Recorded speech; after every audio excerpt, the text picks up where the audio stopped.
Good morning, everybody. In Exodus 3:13, God tells Moses his name is I Am. I Am is the name he wants to go by and be worshipped by in Israel. And that's what we are going to discuss today.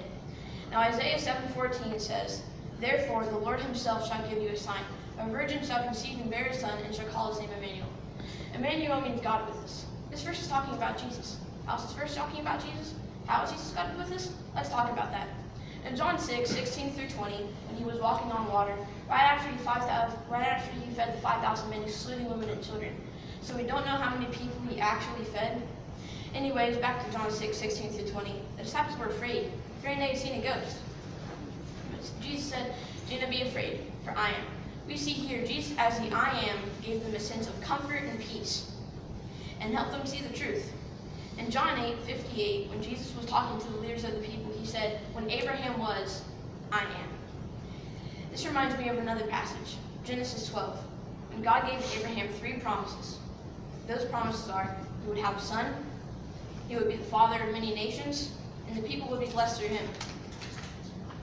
Abraham raised Lot as his own son, even though he was his nephew.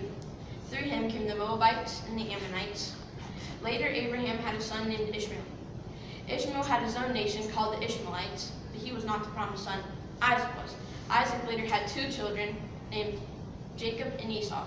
Jacob later turned to Israel, then the Israelites came to be, and Esau Edom, and then the Edomites came. There were at least 5 nations right off the bat that Abraham was the father of. If you are a Christian, then the last promise is for you, because we are blessed by it.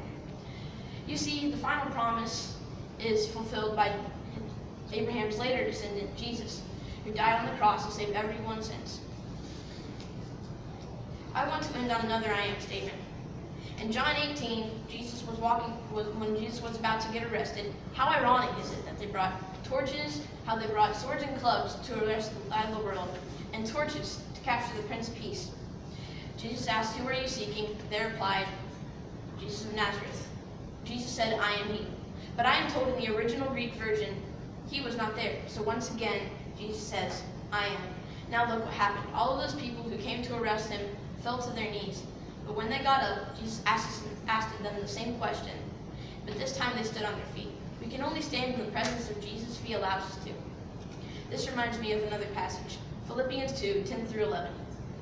So that every name of Jesus, every knee will bow in heaven and on earth and under the earth, and every tongue will confess that Jesus Christ is the Lord, to the glory of the Father. Thank you.